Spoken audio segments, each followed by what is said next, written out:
We love this recipe so much because every Thanksgiving, this is what Abuela had making. They took something that they knew really well, like mojo, and they combined it with something very American, like turkey. American tradition with a Cuban spin.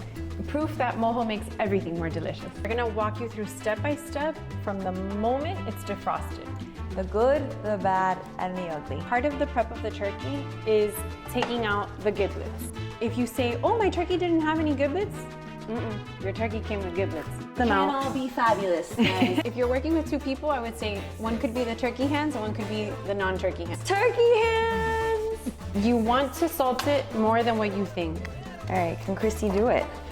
You got it. The last touch is a little bit of oil. So what are we cooking it on?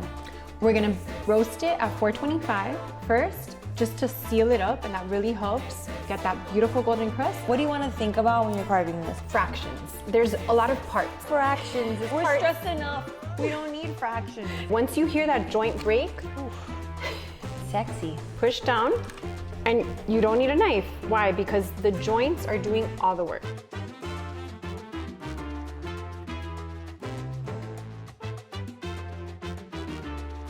It's so good. Oh, well, I would love this. She would be very proud. Happy Thanksgiving.